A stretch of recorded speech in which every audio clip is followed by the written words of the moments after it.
It's the Smart Driving Cars podcast. Thanks for listening or watching. Hope you're staying healthy. This edition is sponsored by the Smart ETF's Smart Transportation and Technology ETF, symbol MOTO. For more information, head to motoetf.com. I'm Fred Fishkin, along with the Faculty Chair of Autonomous Vehicle Engineering at Princeton University, Alan Kornhauser. Hi again, Alan. Hey, good afternoon, Fred. Good afternoon. We have another terrific guest joining us this week, one of the pioneers of the digital age, founder of Clarined, chairman emeritus of the Electronic Frontier Foundation, a futurist, author, self-driving car consultant, Brad Templeton. Brad, I know I left a lot of stuff out, but thanks for being back on with us. Well, the longer your resume just means you're older. Brad, it's great to have you on and looking forward to this. Yeah, no, we should have a good time. Brad, you have penned a very interesting piece in Forbes.com this week titled, "Can Robo-Taxis Survive a Pandemic?" First off, as you point out, just about all of the testing of self-driving vehicles has been shut down for now. It has. Actually, I wrote this essay because a lot of people were saying, oh, the pandemic changes everything, of course, is the mantra. So, what's it doing for this? And the actual impact is not going to be that much worse than for any other business. Obviously, every business is suffering right now. The rule in most states is that non-essential travel and non-essential business is not legal. So testing new prototype vehicles is not going to be legal. It's possible that you could design it so that solo safety drivers could be out there testing the vehicles today. But it would actually be a bit of a waste of time because the whole purpose of on-road testing is to get into unusual and tricky situations and, face some hard traffic. And, there just isn't any hard traffic out there. Right. I mean, if you can't do this, you shouldn't be here, right? I mean, there's a little irony to this, actually, which is to say that if the people building these cars had thought a year ago, you know what, why don't we test them to see if they're safe enough on an empty road. And then if for some reason the roads go completely empty because of some disaster, we'll be ready. Hey, there we go.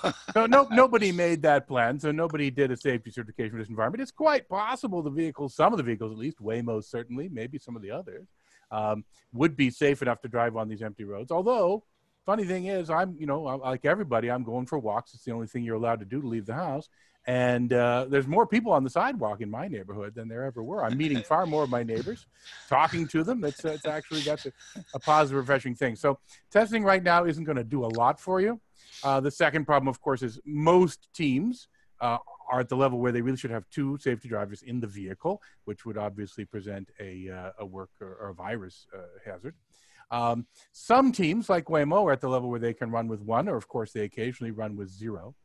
They also have, though, and everyone I think has, an operations center to deal with unusual circumstances that occur during testing.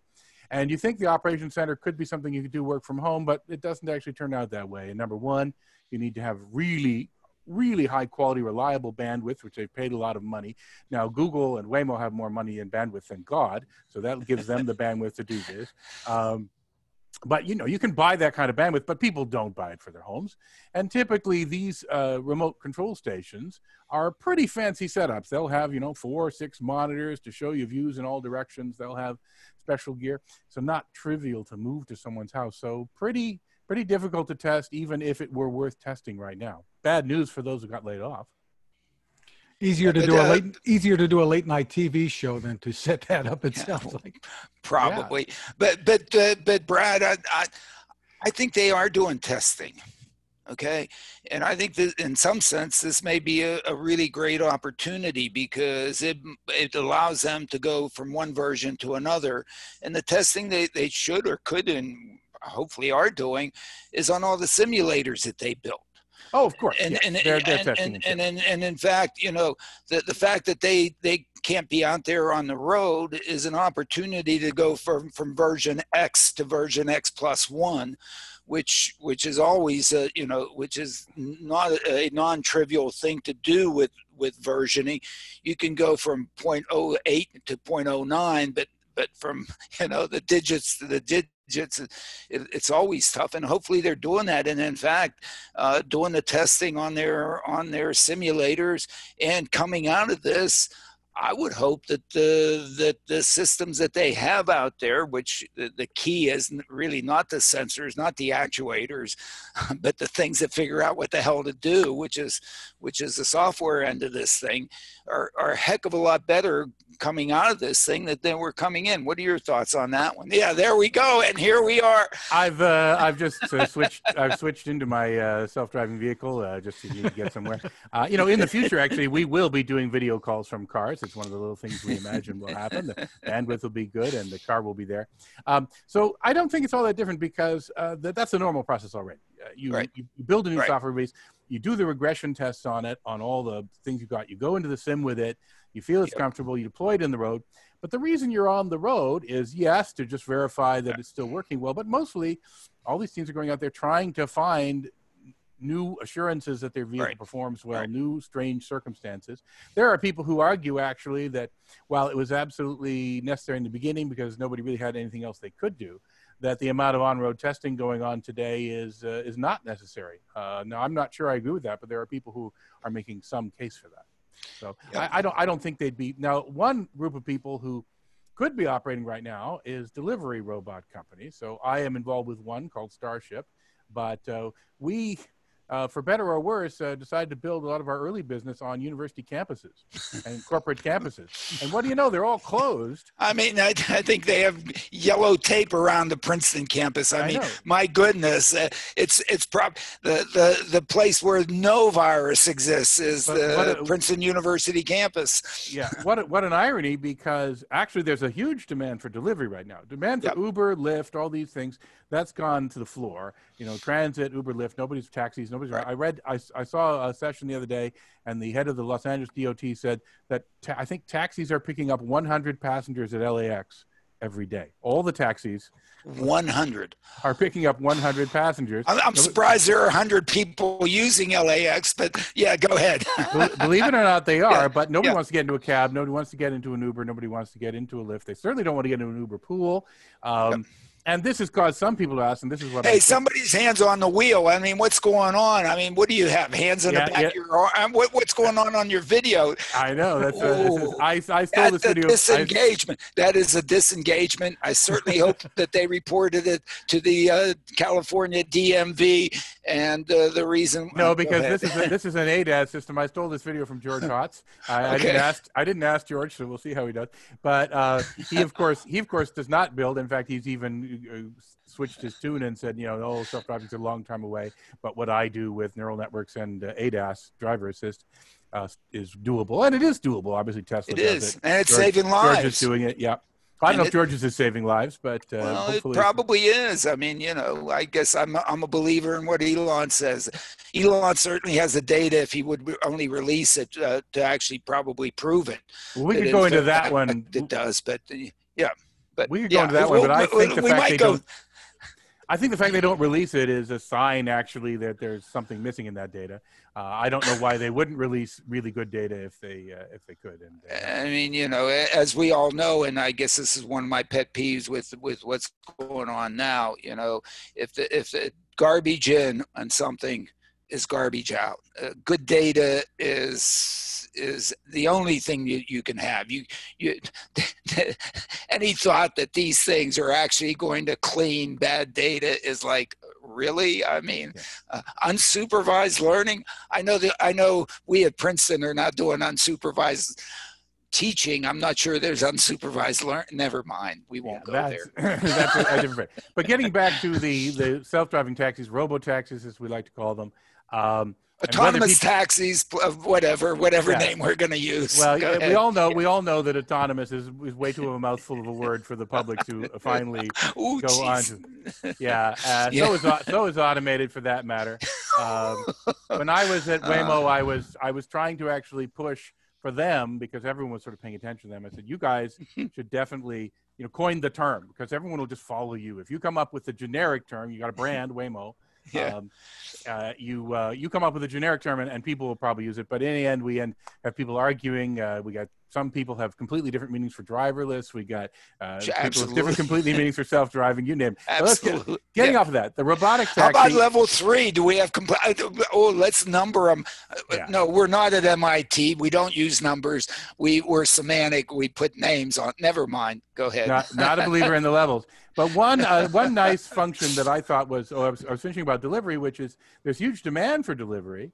It turns out that robotic delivery isn't so important because you could drive a van with a human being in it and just the human being doesn't get in or out, and it's just like a robot because there's nobody in a robot to do things either, to come out and take your package to the door. So we could do that, and people need jobs right now, so there should be lots of human delivery going on in this sort of crisis. But none of the companies obviously are at a place where they could scale up to the huge demand which has suddenly appeared, and so we're not going to really see anything happen with robotic transportation during this period. But one thing I was thinking about was that with taxis, as we know, burn out very quickly because they're in use all the time, not like your own car. The New York cab has to be taken out of service after 5 years. And they go about 250,000 miles, and some people are hoping that the robotic electric taxi might have a life of 500,000 miles, or Elon Musk even says a million miles. Well, pretty clearly, one thing that won't last a million miles is the upholstery. So you don't want to get into a taxi that's got people been sitting in it for 100 or a million miles. So that means they will have to build these with easily swappable interior. But that's good for a pandemic, because in this pandemic, if it happens in the future, you would swap out the interior for one that's like a transit one with the shiny, well, maybe not. You don't want, when some surface viruses don't live on. Plastic, see-through plastic seat covers. Yeah. Well, you could have that. You could have there's 1950s house of a living room. Go ahead. You could have linoleum. Turns out the virus lives longer on that, but there are some nanotechnology or nanoparticles of titanium dioxide. Apparently, viruses don't live very well on that. They also don't live too long on copper, but this one still is better than most. But whatever it is, it'd be something you could wipe down. Yeah. You could go to the depot between every ride and get hosed down with soapy water. I mean, whatever you do, you do that. Because frankly, if people aren't getting in your vehicle, you do whatever it takes to get back into business. Yeah. So people will do that. It might have to increase the price. Most people, though, today, if they have to travel, are going to travel in their own cars because they feel they can trust their own family, hopefully, to have not put too many viruses in there. So it's going to be a downturn for anything if this ever happens again. I hope it never happens. You mentioned Uber a couple of times before, Brad, and they had a statement out this week withdrawing their guidance for the whole year here. I guess that doesn't come as a surprise given what's going on. Who's getting in a vehicle? No. Well, nobody wants to get in a vehicle where they don't know who the guy who sat down there before was, or they don't know if the driver. Now, that's the one thing. The robotic taxi, you wouldn't have to worry if the driver is going to infect you, but you still have to worry about the guy before you was coughing his lungs out onto the thing, and you don't want to get in. So the question, I guess, is the long-term impact. The vision that Alan and so many others have is for this technology to be mobility for all, ride sharing being such a major component of that. What's the long-term impact here of the coronavirus? The one bad long-term impact is that there's a general economic downturn, which means a general difficulty in getting financing. And one of the companies I'm worrying about is Zoox.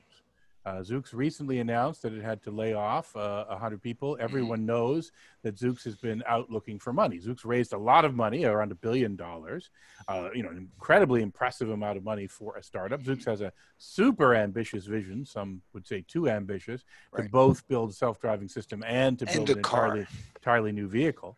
And that ambitious vision, if they were going to realize it, was definitely going to require money and time. And it could be that the virus crisis is going to deprive them of those things. And that would be a shame, actually. I don't know if Zoox is going to succeed. I'm not sure their plan is the right plan. But I certainly would have liked to see it get a full try and not be chopped down by this.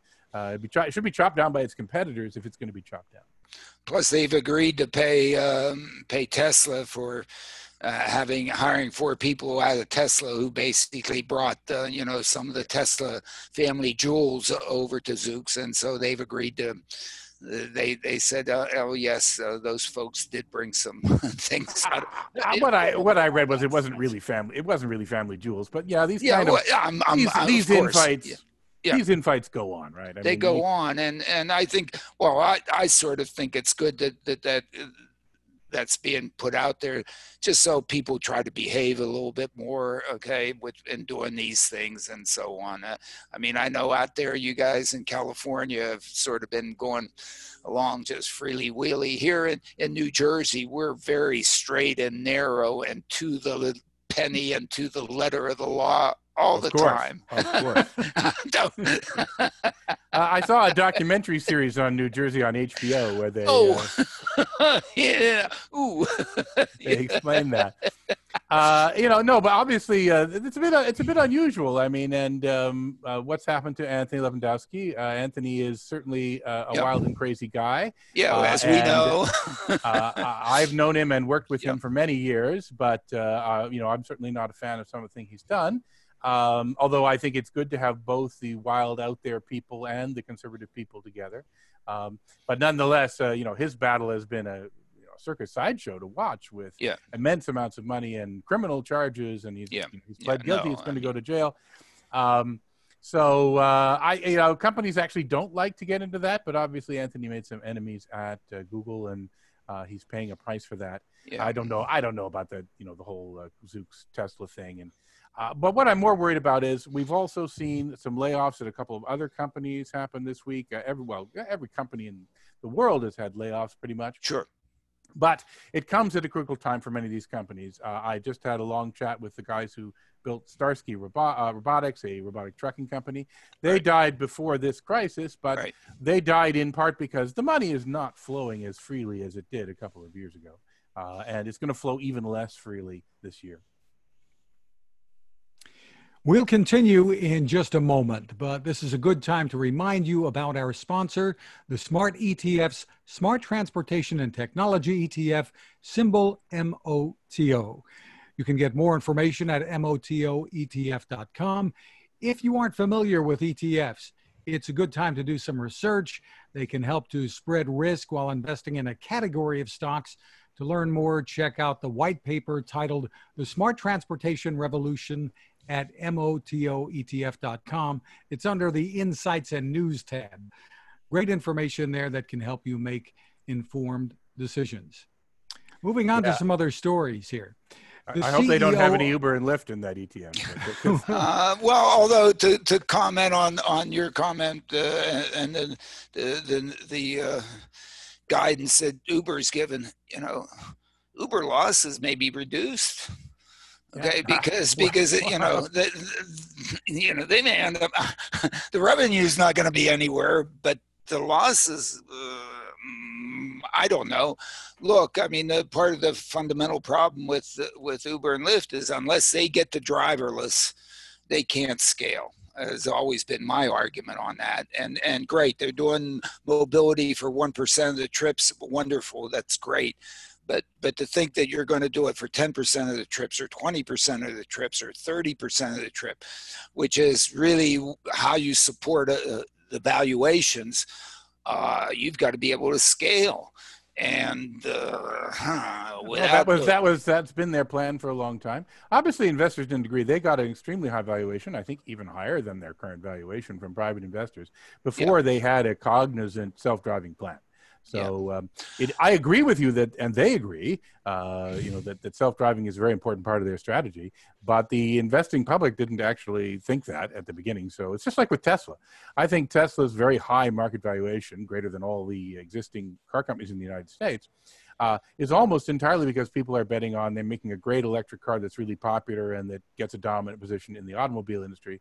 And whether it drives itself or not is actually a bonus. People are not putting in the Tesla network promise that Elon has made into the value of Tesla, even at the crazy price it has. Yeah, I agree with that. I don't think that, and they may not even need to. I mean, to do that because in fact they're counting on people buying this a little bit differently than they've been buying cars up to this point in time because they don't go to a dealer and so on.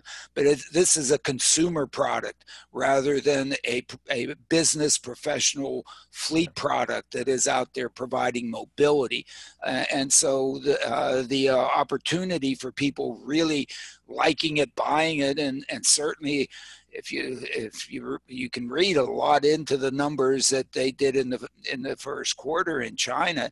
I mean, if they're a craze in China the way the iPhone was a craze in China, they're going to sell a lot of cars there if that economy comes back and all the other things on top of it. But Uber and Lyft and the airlines and the cruise lines and the hotels, they were all punished the most, really, of all the stocks. I actually bought some Lyft back during the first dip. I'll buy some more during the second dip, which I'm pretty comfortable to say is coming. But obviously, if you know for sure on that, you'll be a richer man than any of us.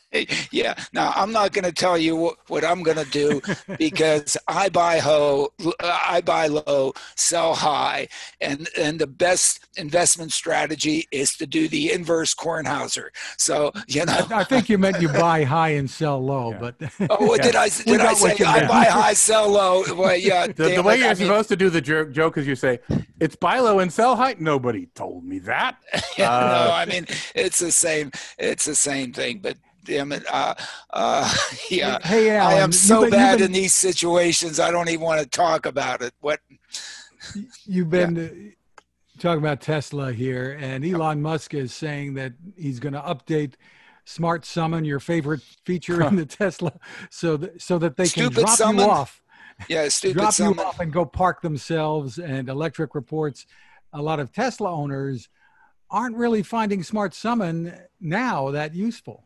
And you had a comment on that. Well, I mean, how much of the time do you spend parking the car? You spend most of your time driving it or riding around in it. And so just because it does a little something for you on that end, I think is all window dressing. And to have these things running around in a Costco parking lot, going and dumping themselves someplace and then coming back and getting you and your groceries, if that's the reality we go back to, come on. Yeah. So I have a Tesla Model 3, and yes, I've tried to use the Smart Summon a few times and never with any success. There are people who've occasionally reported success, but it's a very intermittent product. And even if it did work, at present, as a driver assist product, you have to be there and watching the vehicle while it does it, which that takes the value. I mean, it would be valuable if you could just say, while I'm in a store, okay, car, come to the front of the store. And by the time I get to the front of the store, it's waiting there for me. In the rain, that would be nice. I should point out, actually, that disabled people do have a very different tack on this. For them, having the car come through the parking lot can be a big difference. There's not always disabled parking spaces up front for them. So I won't say Smart Summon is for nobody. But its biggest problem is it's still a very timid product, as it has to be in its early days. And because it's so timid, I've really never used it where I didn't have to run up to it and get into it because it was blocking traffic. So unless I were using it in a very empty parking lot, it would be bad news. Eventually it will do something useful, but it was released early, and many people have debated as to why they released it before it was really ready. A valet parking is a handy thing. It will be a handy thing in the future. It's a nice to have. It's not going to be a life-changing thing.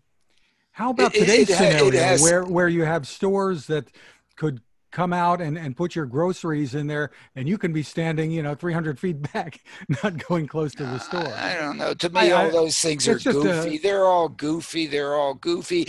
And it's got to work perfectly. Right. Because if it doesn't work perfectly and it causes a problem, guess what?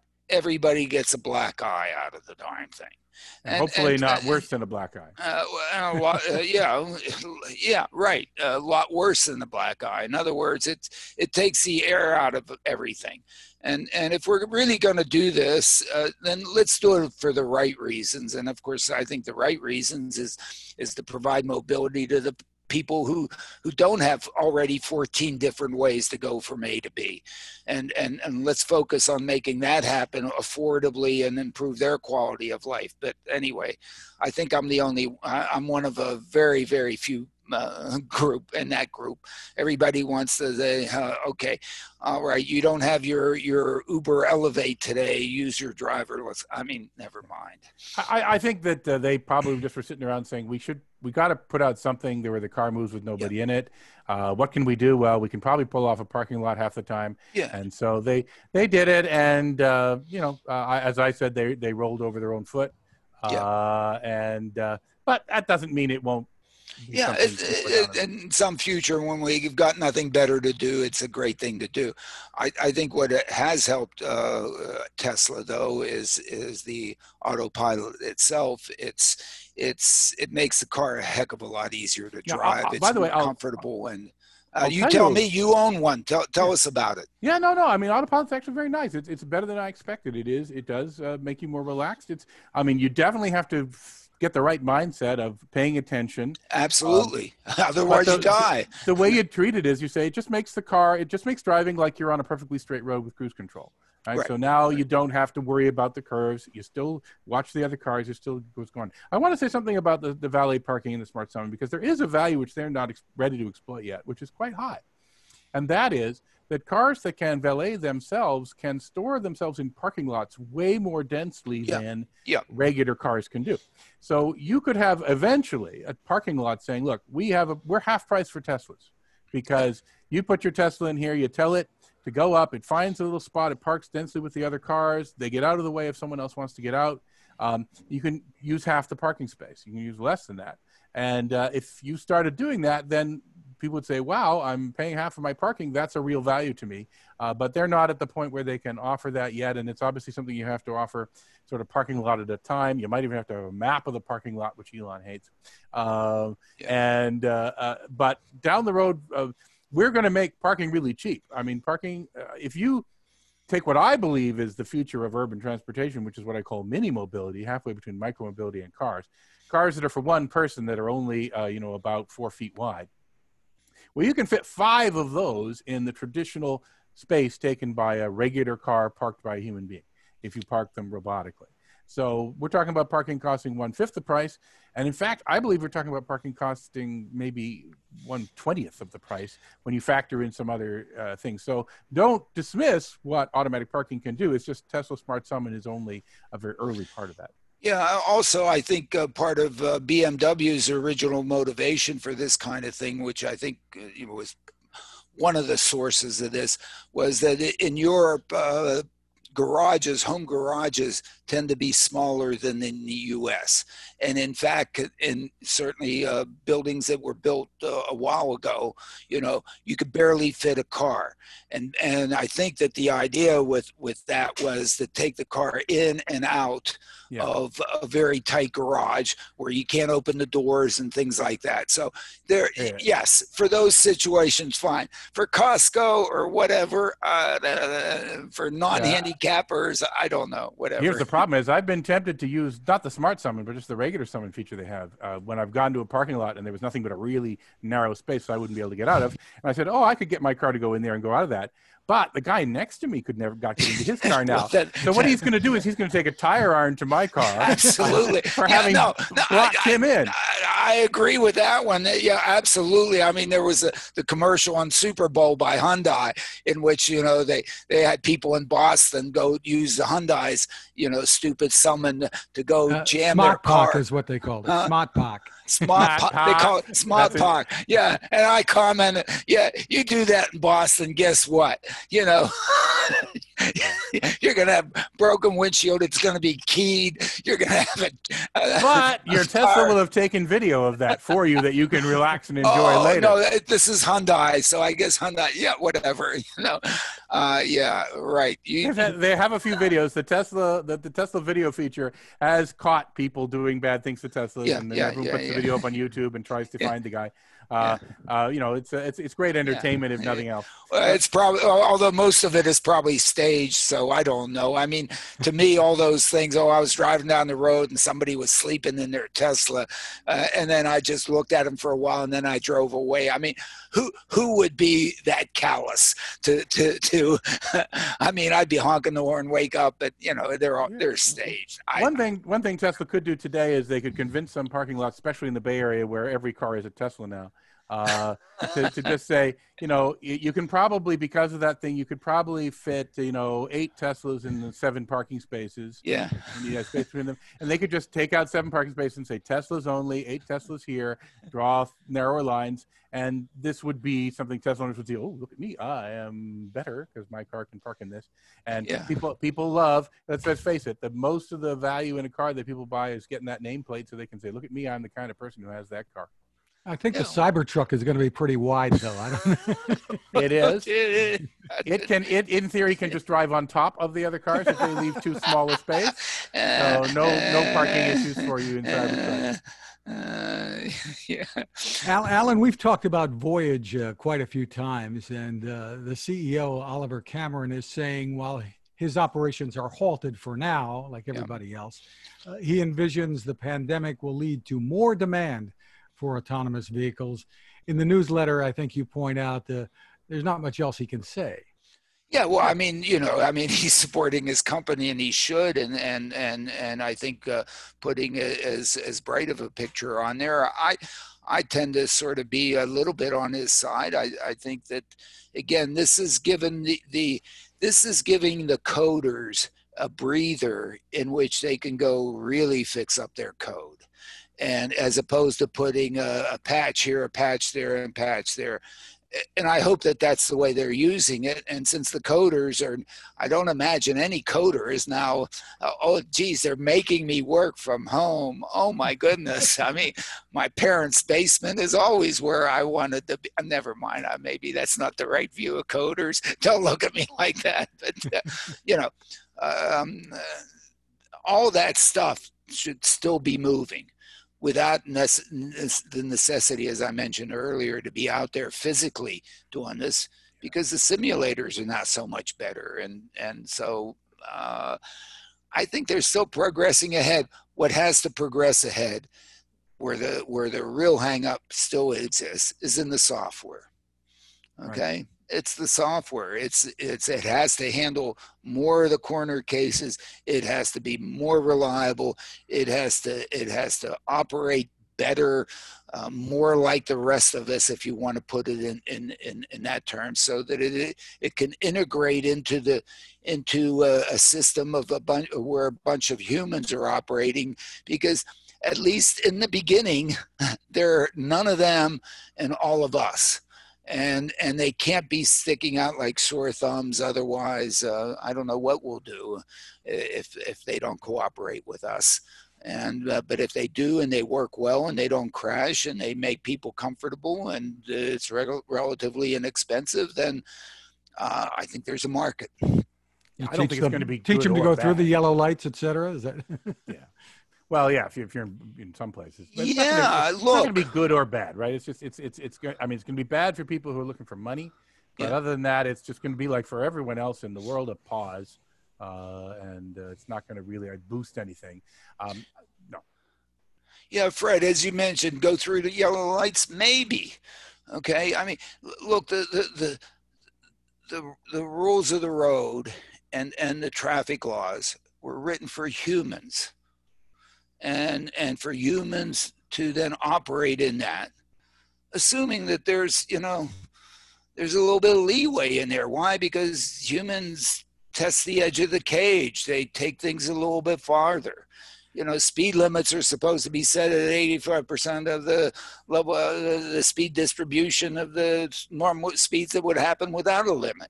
Why? Because it's a realization that, in fact, there's going to be 15% of the folks that are going to take 5 or 9 or 14 or whatever. I mean, it's fundamental human behavior. And so somehow we have to put the rules on the software to reflect behavior that is human. Okay. And that doesn't mean, hey, you got to hold to the speed limit to the penny. Otherwise, the vehicle, if the vehicle knows that you're trying to get to a movie theater and the movie starts at a certain time and comes to a yellow light, it'll go through it the way I would. I don't know. I mean, Sorry, what is this thing, a movie theater that you refer to?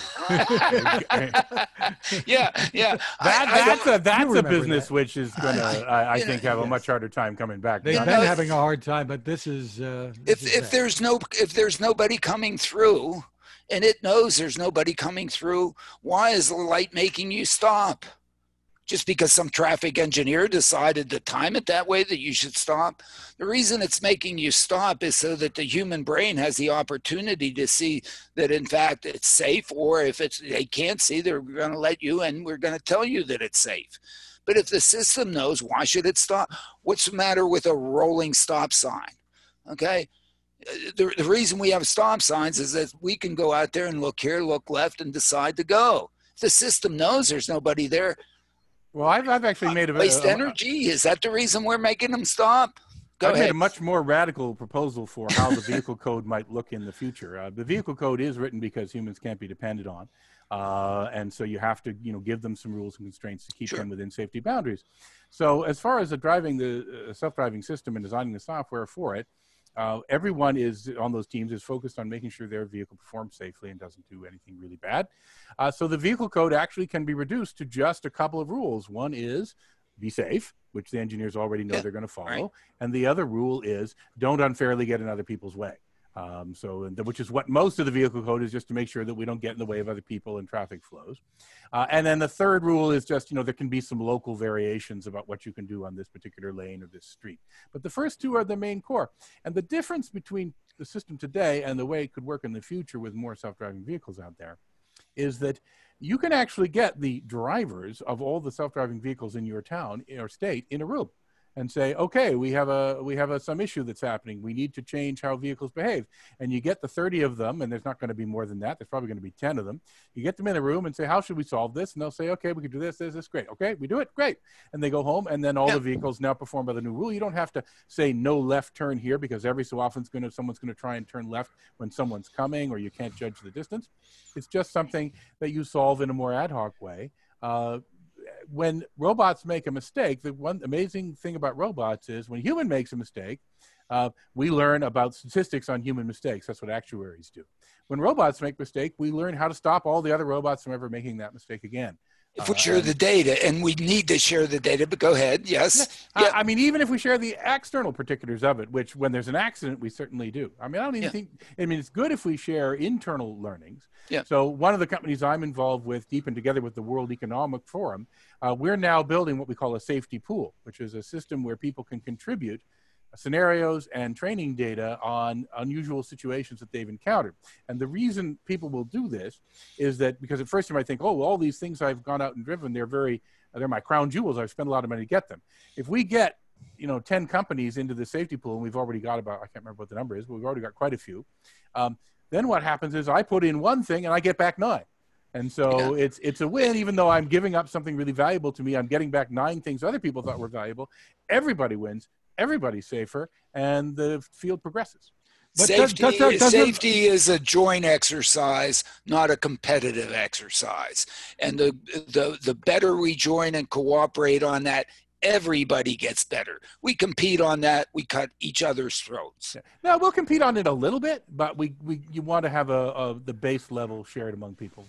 And Brad, what I was going to say is, doesn't this only work if we take humans completely out of the equation? As long as there are human drivers on the road? The vehicle code part. The vehicle code part. No, so the vehicle code part, the humans still have to follow the human vehicle code. And the robots understand the humans are following the human vehicle code. But there's no reason to tell a robot, if your engineers have determined that you can go 100 miles an hour safely on this stretch of road, and you don't interfere with the other human beings on that stretch of road, there's no reason to put that 100-mile limit is there, because we cannot trust humans to perform at that speed on that road. If we have something that's been well tested and certified to perform well on that road, and this is the hard part, going that fast doesn't disrupt other people on the road, then you can do it. But in terms of, there's a lot of places out there where they'll say, like, no left turn here. The reason it says no left turn is we can't trust people to make a good judgment. 99.9% of the time, they'll make a good judgment on the left turn. It's safe to make a left turn. One time in 1,000, somebody will make a bad left turn. There's an accident. We got to make a sign saying no left turn. But a robot is not going to make that mistake, or at least we can test the robot and find out, this robot always makes the left turn only when it's safe. So why should we stop them from making the left turn? It's just holding up traffic. Absolutely, I agree. I agree. It's much easier, and that's another opportunity to dealing with code as opposed to dealing with people. People are tough. People, I mean, that's why I look at Uber and Lyft and I say, oh my goodness, you have to herd all these cats, and you have to get them to go out there and provide service, and they're not even your employees. Whereas algorithmically, boom, you send the sucker out, it goes, Well, I mean, the self-driving problem is still super hard, and perhaps the hardest engineering problem of this type ever attempted. So I don't want to denigrate it in any way, and that's why it has taken even Waymo, which is the leader, 10 years to get to the point where they're just doing some very basic service, and other companies still have some time before they do that. It's a super hard problem, but once you do get to the safety levels that you're looking for, then those old styles of thinking don't necessarily apply. Well, moving on, I think, to some of the other things in the newsletter, Alan. Speng Motors, XPENG, I think I'm saying it right. Yeah. Their new P7 smart electric vehicle is set to arrive in China this month, powered by the NVIDIA Drive AGX platform. It features the Xavier system on a chip, 12 ultrasonic sensors, 5 high-precision radars, reading from their stuff, you know, and 13 autonomous... You should get paid for this. What? 13 autonomous driving cameras. Sorry, I should have put their car in my... I put it out there because I guess wanted to just show that NVIDIA is apparently making some sales of its processors, and somebody's using it, and I don't know how many these are going to sell.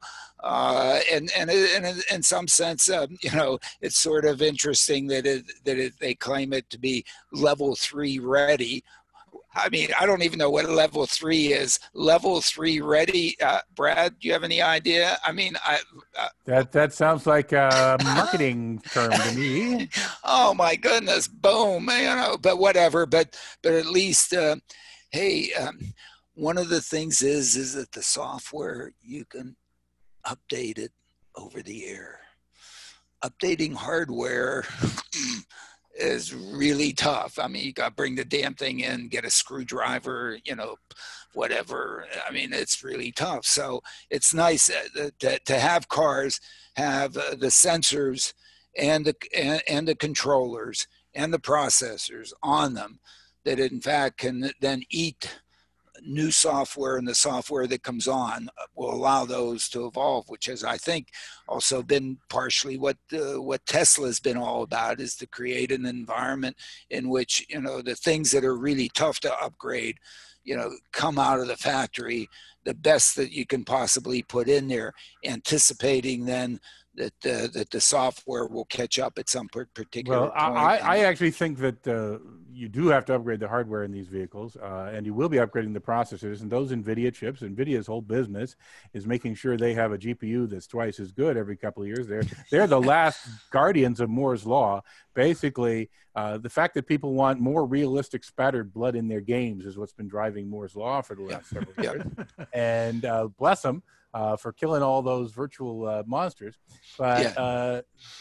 but NVIDIA does keep that up, and the new GPU I just bought is just way better than my old GPU, in the way that the CPU wasn't. I mean, CPU was better, but not at the same level. So I'm sure they'll design this car, if they're smart, so that they can do a pretty easy field upgrade of the processors in there, because the car is now a computer, and nobody wants a 6-year-old computer. So you're gonna be wanting to field upgrade those things. Whether you're going to field upgrade sensors, that's a little bit harder today. They're ultrasonic aren't expensive, and nor are they electric. Cameras are not expensive. Lasers are currently expensive, but that's going to change in time. So you're gonna, even if the car is burning out. And by the way, I said the New York cab burns out in 5 years, and maybe you can make one that takes 10 years to burn out. Maybe you don't want it to take 10 years to burn out, because 10-year-old hardware may not excite people very much, and so you may want to be absolutely sure you can field upgrade the things that are going to go obsolete. Alan, our friend Michael Senna has a new edition of the Dispatcher out with some great insights about the coronavirus and the lessons being learned from the global shutdown. Absolutely, and I think he has great reflections in there. I leave it for everybody to read because he is such a good writer, and it will in at least some parts provoke you. Again, it's another look at this thing, and I thank Michael for doing such a great job in writing such a good piece. And also in the latest newsletter, you offer some congratulations to a former student of yours, Jamie Iannone, I think it's pronounced. Yeah, Iannone, Jamie. I mean, he's just named CEO of eBay, and look, I mean, I think he was Pine Prize winner at Princeton. when you met Jamie, you knew there was somebody really special there, and it's so nice that he's evolved that well. Look, I think it's a great he'll be great at eBay. This is an opportunity for eBay. I don't know if in fact eBay had sort of flattened out and so on, but not only is it an opportunity on the consumer side, I think it's an opportunity on the employment side, because it provides at least a mechanism for, let's say, the gig entrepreneur, let's call them, or something like that, the really small business person, to make available products and so on, and get to the marketplace. And so I'm sure he'll do a great job there. And we're going to remind people once again, Alan, that the fourth annual Princeton Smart Driving Car Summit is not going to be taking place next month. No surprise there with all that's going on. Now scheduled for October. Yeah, so we're looking to move it to October, and who knows what's going to happen with that. We're also continuing to think of doing, Zoom-like versions of it or something like that. And we're putting together, Brad's part of it, on April 27th, I believe. We're going to try to do a live session of one of these things that basically is like the Shark Tank that we do every year at the automated vehicle symposium that is sponsored by the Transportation Research Board, and which is scheduled to be in San Diego still in July, but who knows whether or not that's going to go off. So we're going to sort of try to do a little bit of a preview of our Shark Tank in a session on Zoom with Dick Mudge and Brad and others, and we'll be putting out information on that and allowing and trying to have some live participation by people that register for it. So as opposed to it being just like what we're calling these things Zoominars, this will be a Zoominar in which we're not only will we be going back and forth as Brad and I have been going here today, but also have others, as well as try to make it so that the audience has an opportunity to interact. Yeah, just yesterday, a group of people I work with, we completed a online conference 3 days long. We had a few thousand people actually pay somewhere between $200 and $300 to come. So that it is possible. I mean, it's not the kind of money we would get when we would do these things in person. But on the other hand, we got to have all kinds of speakers you would never get at certain things. Right. You had like presidents of Mexico and Argentina and president of the United Nations, and wow, those are the people speaking with us. And so you can call up people and say, yeah, I ain't doing anything. So what the hell? They'll appear in a conference. So that I think it mostly worked. I mean, there were technical hiccups, as you would expect in the beginning of any of this. Here's the bad news, though, for conferences, which is that even though I think that we can reopen a lot of local economy with the combination of massive amounts of testing and contact tracing applications that are privacy protecting and a couple other technologies, we can do it.